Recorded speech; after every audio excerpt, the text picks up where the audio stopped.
یہاں مفسرین نے ایک بات لکھی ہے اس آیت کے تحت کہ فرمایا جو زمین پہ چلنے والا ہے اس کا رزق اللہ کے ذمے.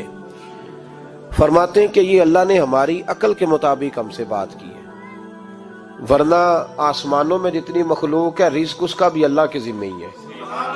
یہاں جو فی الارض کے لفظ ہے زمین پہ، وہ ہمیں سمجھانے کے لیے کہ تم نے تو صرف یہ دنیا دیکھی ہے نا، تو جس کو تم نے دیکھا ہے وہ سب کھاتے اللہ کا دیا ہوا ہی ہے.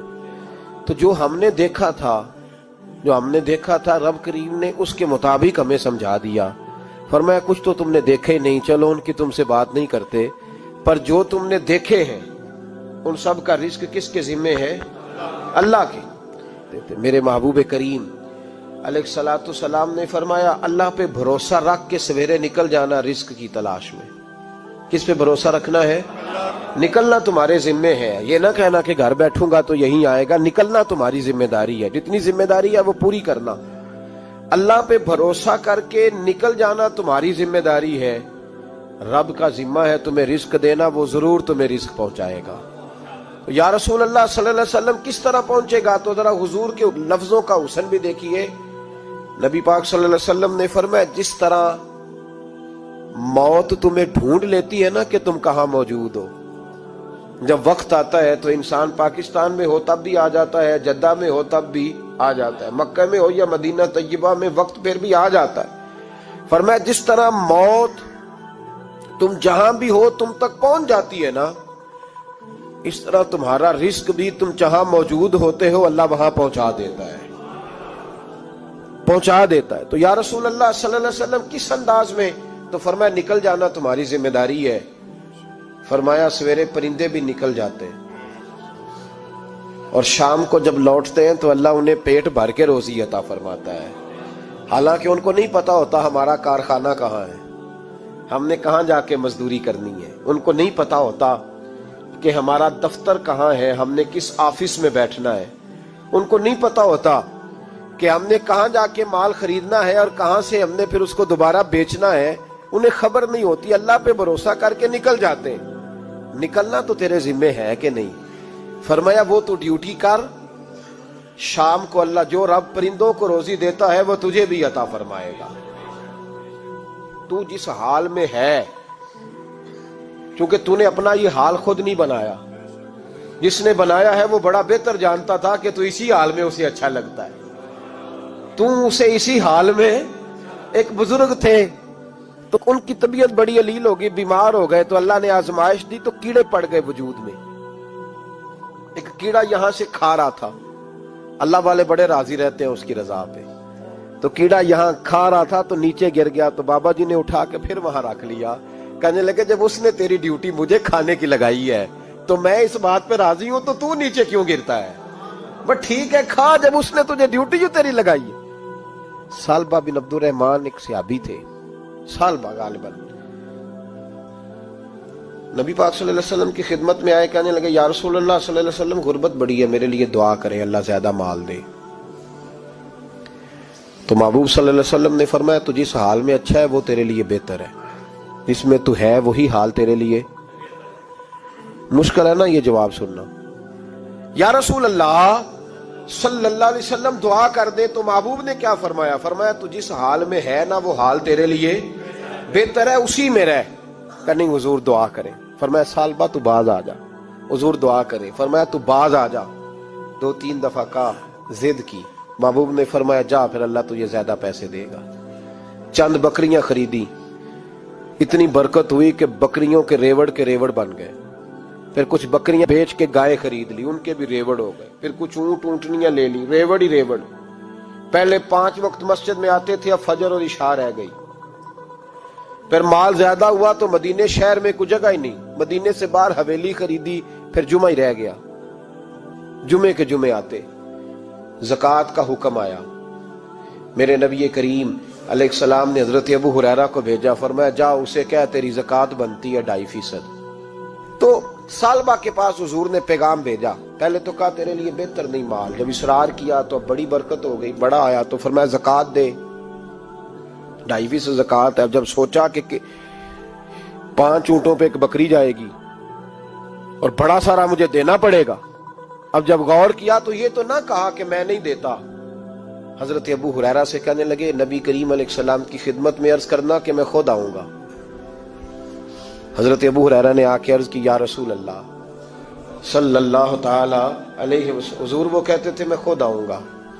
تو کہتے ہیں محبوب نے ٹھنڈی سانس لی، فرمایا اسے کہا تھا کہ تیرے لیے مال بہتر نہیں، اب ہلاک ہو گیا، ہائے افسوس ہلاک ہو گیا۔ ان کو بھی تھوڑی دیر کے بعد احساس ہوا کہ یہ میں نے کیا کیا، نبی پاک کو ہی کہہ دیا نہیں ہے، حضور کو کہہ دیا بعد میں آؤں گا۔ اب دوڑے آئے، عرض کی حضور میں سارا کچھ لے کے آیا ہوں، قبول کر لیں۔ محبوب نے فرمایا گویا بلال حبشی کی خشک کھجور بھی قبول ہے، اور صہیب رومی ایک اٹی بان کی لائے تو وہ بھی قبول ہے، اور عمار بن یاسر اور مصعب بن عمیر اگر 2 دینار دے جائیں اور کوئی پرانا جوڑا کسی سپاہی کے لیے چھوڑ جائے تو وہ بھی قبول ہے، لیکن تو اپنا لاکھوں لے کے چلا جا، تیرا کوئی نہیں قبول، معاف کر دیں۔ فرمایا جا معاف کیا، پر پیسے لے کے نہ آنا۔ اگلے سال پھر آئے، بندے ہوئے ہاتھ ہے، محبوبہ میں دولت کا کیا کروں گا، آگ لگانی ہے، قبول کر لیں۔ فرمایا تو لے جا، تیرا نہیں قبول، گرا جو ان کی نگاہ سے وہ سنبھل نہیں سکتا۔ حضور نے وصال ظاہری کیا تو جناب صدیق اکبر کے پاس آئے، لاکھوں کا مال، ابو بکر قبول کر لو۔ تو جناب صدیق اکبر کہنے لگے اس کا کر لوں جس کا نبی نے نہیں کیا، چل جا، کوئی نہیں چاہیے۔ حضرت عمر کے زمانے میں قحط پڑ گیا، بارشیں نہیں ہوتی، غلہ نہیں ملتا، حالات خراب ہیں، مالی طور پہ بحران آ گیا، غربتیں، مجبوریاں، تکلیفیں، آ کے روئے، عمر میرا قبول کر لو، مجھے معافی تو مل گئی تھی نا۔ فرمایا معافی اپنی جگہ پہ، پر جس کا مصطفیٰ نے قبول نہیں کیا۔ بہت سارے لوگوں کو پتہ ہی نہیں کہ ان کا قبول ہی نہیں ہوا، اور وہ الجھے ہوئے، انہیں خبر ہی نہیں کہ اصل بات کیا ہے۔ فرمایا جس کا مصطفیٰ کریم نے قبول نہیں کیا، اب ہیرے اور جواہرات بھی لے کے آئے تو بھوکے مریں گے، پر اس کا قبول، اس بات پہ راضی رہو اس حال میں اللہ نے رکھا ہوا ہے، اس حال میں راضی رہو۔ یہ جو مصیبت ہے نا دیکھنی کہ وہ بھی میرے پاس، تمہیں کیا پتا، کبھی پوچھ تو صحیح اس سے وہ کس مصیبت کا شکار ہے، جو مالی طور پہ بڑا امیر ہے، تو اس کی طرف دیکھ کے اپنا دل برا کرتا ہے۔ بس جس حال میں رب نے رکھا ہے اس حال میں رہ۔ حضرت عثمان غنی کے زمانے میں تو وہ وصال کر گئے، لیکن بھائی تو جس حال میں تیرا رب تجھے رکھتا ہے اس حال میں رہ، تیری مالی پریشانیاں ختم ہو جائیں گی۔ امام شافعی فرماتے ہیں جن گھروں میں لوگ فجر کی نماز کے وقت سوئے ہوتے ہیں ان گھروں میں رزق نہیں آتا۔ آپ فرماتے ہیں فجر کا وقت اللہ کے دینے کا وقت ہے، اس وقت اللہ بانٹتا ہے۔ حضور صلی اللہ علیہ وسلم کا فرمان ہے نا حدیث میں کہ تہجد کے وقت اللہ پہلے آسمان پہ نزول جلال فرماتا ہے جو اس کی شان کے لائق ہے تہجد کے وقت، اور وہ کہتا ہے مانگو میں تمہیں عطا کروں گا۔ لینے کی باری آئے تو بندہ سمیٹ سماٹ کے اندر گھس جائے۔ ہمارے ہاں یہ ہوتا ہے کہ عشاء کے بعد بچے بیٹھتے ہیں موبائل لے کے، تہجد کا وقت آتا ہے تو ان کی آنکھیں بند ہونی شروع ہوتی ہیں، تو لینے کے وقت تو سویا تھا، تیرا مسئلہ کیسے حل ہوگا؟ بھائی جب کوئی آدمی خیرات بانٹ رہا ہو تو جو پیالہ پیچھے کر لے اسے ملے گا؟ کہتے اس وقت آنا جب میں بانٹ رہا تھا، اب تو کدھر آ گیا ہے؟ مثال دے رہا ہوں۔ تو فجر کا وقت مانگنے کا ہے، تو ساری رات تو گزر گئی گیمیں کھیلتے، ٹی وی دیکھتے، اور جو لینے کا وقت تھا تو سو گیا، تو کیسے آئے گا تیرے پاس؟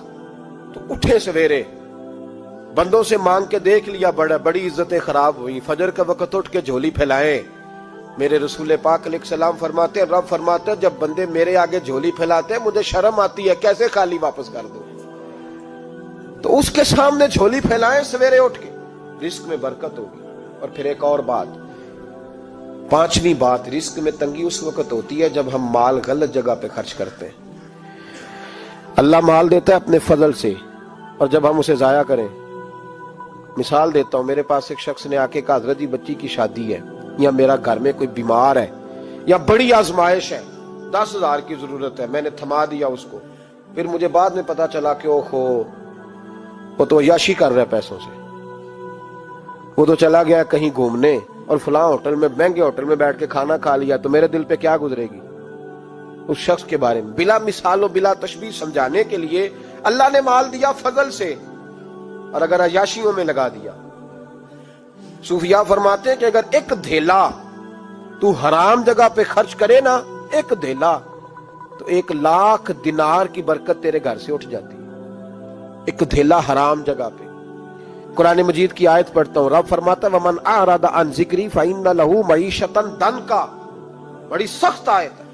وَمَنْ أَعْرَضَ عَنْ ذِكْرِي، فرمایا جب تو میرے تذکرے سے، میرے ذکر سے منہ پھیر لیتا ہے، فَإِنَّ لَهُ مَعِيشَةً ضَنْكًا، تو میں تیری معیشت کو، تیرے رزق کو تنگ کر دیتا ہوں، پھر تیری زندگانی تنگ ہوتی، اور جس کی زندگی اللہ تنگ کرے اس کی کوئی کھول سکتا ہے؟